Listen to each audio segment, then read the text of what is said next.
Que ce soit pour quelques semaines, plusieurs mois, voire des années, l'envie d'aller s'installer au Canada devient pressante?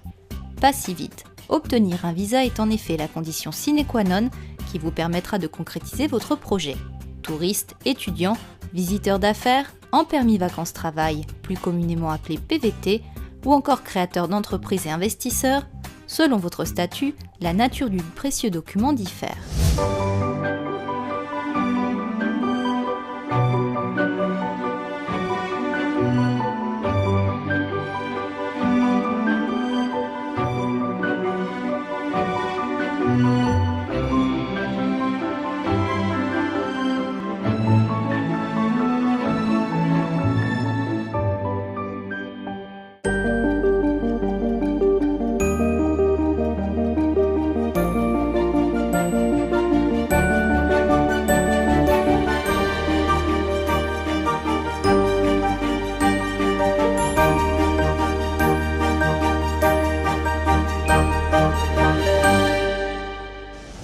Au cours de cette émission, nous ferons le point sur les visas pour le Canada, au nombre d'une centaine, avec Maître Philippe Rousseau, spécialiste sur le sujet. Un chiffre impressionnant et des procédures à connaître sur le bout des doigts. Si vous sollicitez une immigration temporaire avec un statut de touriste ou de visiteur d'affaires, les prérequis seront les suivants. Sur les visas temporaires, première catégorie, qui est en fait un visa, c'est le statut de visiteur. Je suis français, j'ai mon AVE, mon billet d'avion aller-retour. Je viens visiter le Québec et le Canada pendant 15 jours. Je suis visiteur, pas de problème. Je travaille en France pour une entreprise française, que peut-être une filiale au Canada. Je viens rencontrer mes collègues canadiens. Là encore, passeport, AVE. Peut-être une lettre de mon employeur français confirmant que je travaille effectivement en France et puis que je viens uniquement pour une conférence. Je le recommanderais. Donc ça sont les statuts de touriste d'affaires. Depuis 2016, les ressortissants français qui prennent un vol à destination du Canada devront en effet obtenir obligatoirement une autorisation de voyage électronique AVE. Il faut pour cela présenter une demande sur le site web officiel du gouvernement du Canada. Vous devrez avoir un passeport valide, une carte de crédit ou de débit, une adresse de courriel et devrez également répondre à quelques questions. Dans le cas des statuts temporaires, celui auquel on pense tout de suite, c'est je suis français, je suis touriste, j'ai un statut de touriste. Je peux rester sous réserve de la validité du passeport, je peux rester jusqu'à un maximum de 6 mois sur le territoire canadien. Il est évident que si quelqu'un veut rester aussi longtemps, il faut prouver aux douaniers et à l'agent des services frontaliers canadiens que vous n'allez pas travailler, que vous avez les ressources nécessaires et le but avoué de votre séjour, un séjour aussi longtemps. Généralement du tourisme c'est plus de 3 semaines, donc quelqu'un qui veut rester au-delà de 2-3 semaines doit véritablement motiver la raison de son séjour. Et c'est à l'appréciation souveraine de l'agent d'immigration et des services frontaliers de vous accepter ou pas. Autre statut, le visa étudiant. Après, vous avez les permis d'études. Donc la situation est, je suis étudiant français ou française, je veux étudier à l'Université de Montréal, l'Université au Canada ou au Québec. J'ai besoin d'un permis d'études. Si je me destine à une université ou un établissement au Québec, je dois avant aller demander auprès de l'Immigration Québec, du MIDI, un certificat d'acceptation du Québec, en fait ni plus ni moins qu'un permis d'études, mais délivré par les autorités québécoises. Après, je dépose mon dossier à l'ambassade du Canada à Paris en vue d'obtenir mon permis d'études. Si vous souhaitez partir faire vos études au Canada, sachez que les démarches sont plus simples dans les autres provinces que dans celles du Québec. Le certificat d'acceptation du Québec, le CAQ, n'étant pas requis. À Toronto par exemple, il vous suffira de déposer directement votre demande de permis d'études au consulat. Côté délai d'obtention, soyez vigilants, CAQ oblige au Québec, quelques semaines de traitement de dossiers supplémentaires seront à anticiper. Enfin, pour ce qui est de sa durée, le permis d'études sera, en général, émis pour la durée du cycle d'études, sauf si votre passeport n'est plus valide en cours de route. Dans ce cas, la durée de la validité de votre visa collera à celle de votre passeport.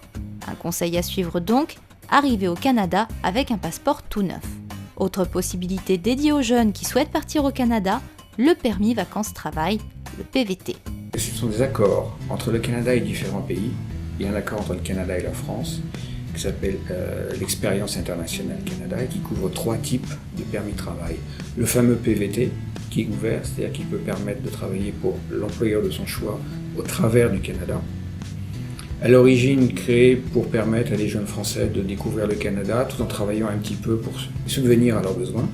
Vous avez le stage qui lui est fait pour permettre à les Français, généralement aux études, d'accomplir un stage dans le cadre de leurs études universitaires en France dans une entreprise canadienne. Et vous avez le jeune professionnel qui lui est un permis de travail qui à l'origine était fait pour des diplômés qui venaient valider leur expérience de travail jusqu'à un maximum de 2 années au Canada. C'est celui qui est le plus restreint et qui requiert un certain nombre de formalités de la part des entreprises canadiennes. Ce sont les 3 qui font partie de l'expérience internationale Canada. Dans le cadre d'une affectation de votre employeur français ou encore d'une embauche dans une entreprise canadienne, il existe 90 à 95 permis de travail différents, régis par de multiples facteurs et obtenus sous certaines conditions. La première, pour venir travailler au Canada, sauf exception type PVT, il vous faudra trouver un employeur en premier avant d'enclencher toute démarche administrative.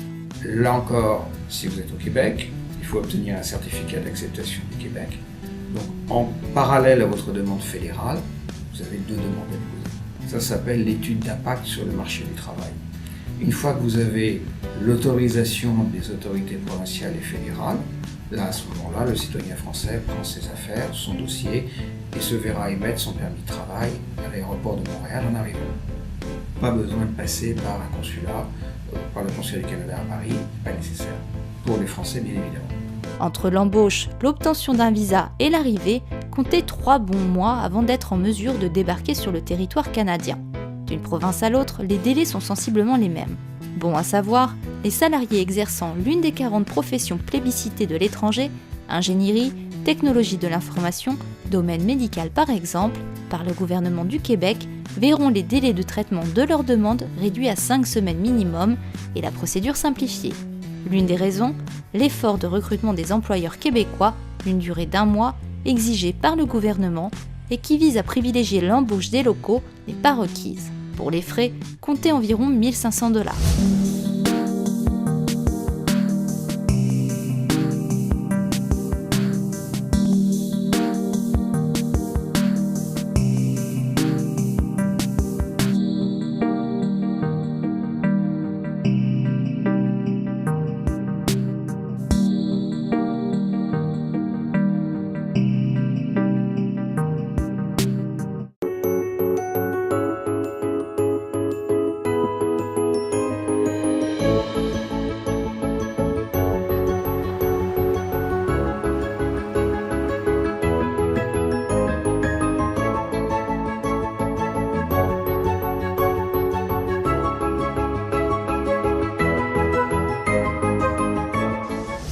Enfin, sachez qu'il existe une autre catégorie de permis de travail pour lequel l'employeur n'a pas l'obligation de passer par Service Canada et l'effort de recrutement, les transferts intra-compagnie, c'est-à-dire le fait de travailler pour la filiale canadienne de votre entreprise française pendant quelques années, mais pas seulement.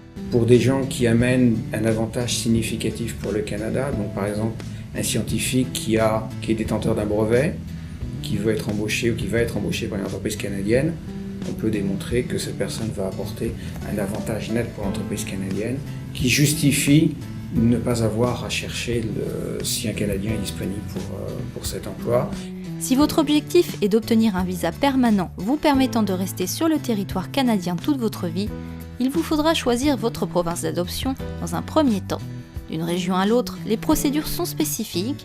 Sachez par exemple que le Canada possède un accord datant des années 80 avec le Québec, stipulant que cette province a pleine autorité sur la sélection de ses immigrants. Parlons du cas, je suis français, je veux m'installer au Québec. Soit vous êtes l'immigrant traditionnel, donc vous rentrez dans la catégorie des travailleurs qualifiés du Québec, où la sélection se fait sur un mécanisme de pointage. Vous avez des points en fonction de l'expérience professionnelle, de l'âge, des diplômes. Est-ce que ce sont des diplômes recherchés par le Québec? Si vous avez de la famille au Québec, est-ce que vous parlez français? Tout ceci donne un certain nombre de points. Il faut avoir la note minimale pour pouvoir déposer cette demande. sachant que le système s'opère, et le système de demande se fait par période dans l'année sous forme de quotas et sur une plateforme électronique. Hormis cette immigration traditionnelle, il existe d'autres cas de figure pour obtenir un visa permanent au Québec. Vous êtes français, vous travaillez au Québec depuis plus d'une année, donc vous justifiez d'une année de salariat auprès d'une entreprise québécoise.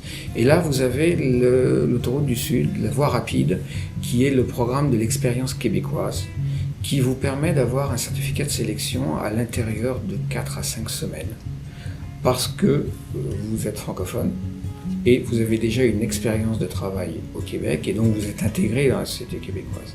Et donc le certificat de sélection, qui est en fait le visa d'immigrant émis par le Québec, est délivré de manière très rapide versus le système général où les simples délais de traitement eux-mêmes peuvent être de 8 à 9 mois. Si vous décidez de vous installer en Ontario ou en Colombie-Britannique, 2 choix s'offriront à vous en matière de programme de sélection. Vous pourrez en effet passer par le programme fédéral qui privilégie soit les personnes ayant déjà une expérience de travail au Canada, soit celles exerçant des métiers très spécialisés, recherchés par l'économie canadienne, ou encore des immigrés ayant une expérience professionnelle à titre de travailleurs qualifiés dans leur pays d'origine. Si vous rentrez dans l'un ou l'autre de ces cas de figure, il vous faudra déposer un dossier auprès du système de l'Express Entry, l'entrée express. En fonction du nombre de points obtenus selon des critères spécifiques, mais aussi d'un tirage au sort, vous aurez une chance d'être sélectionné. L'autre système, c'est beaucoup de provinces, toutes les provinces ont un système qui s'appelle en anglais, c'est le Provincial Nominee Program, donc des programmes de sélection provinciale, où, un petit peu à l'instar du Québec, mais sous un régime juridique différent, et ces provinces cherchent à retenir certains profils de gens qu'ils estiment être les plus intéressants pour leur économie et pour le développement de leur province. Donc vous avez un système de Colombie-Britannique, l'Alberta a ça, l'Ontario aussi. Généralement, c'est fondé soit est-ce que j'ai étudié au Québec, est-ce que j'ai étudié dans cette province, soit est-ce que j'ai déjà travaillé dans cette province, ce qui permet un mécanisme de sélection plus rapide. À préciser, au Québec également, un étudiant ayant obtenu son diplôme dans une université pourra bénéficier de la voie rapide pour obtenir le certificat de sélection du Québec, au même titre que le travailleur présent sur le territoire depuis plus d'une année. Si vous avez un projet d'affaires au Canada, là encore, les démarches pour obtenir un visa investisseur varient d'une province à l'autre. Si je veux m'installer au Québec étant français francophone, c'est déjà plus simple. Vous avez soit le programme immigrant investisseur, qui lui est fondé sur des critères essentiellement financiers.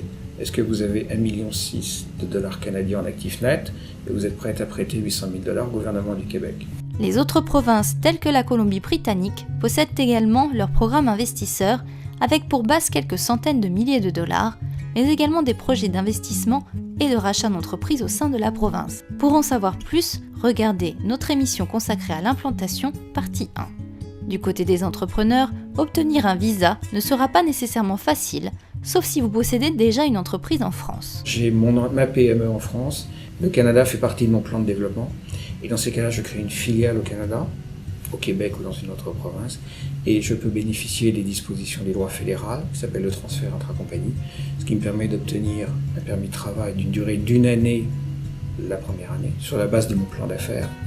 Et puis à partir du moment où, au bout d'1 an, ma société, j'ai embauché 1 ou 2 personnes, j'ai des contrats de vente, on peut renouveler, ce qui peut ensuite amener vers la résidence permanente. Ce qui est la voie qui est choisie par la majorité des chefs d'entreprise européens. Acheter une entreprise au Canada permet également de se qualifier pour l'obtention d'un visa entrepreneur, à condition de s'impliquer dans la gestion effective de l'affaire. Vous en saurez plus sur le sujet dans la première partie de l'émission consacrée à l'implantation.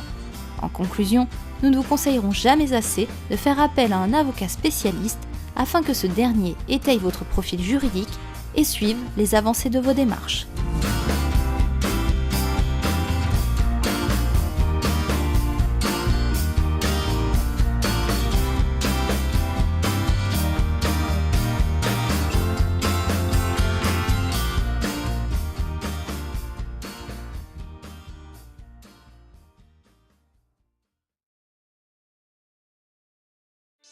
Bonjour à tous. Vous résidez hors de l'Union européenne ou dans les dom-toms.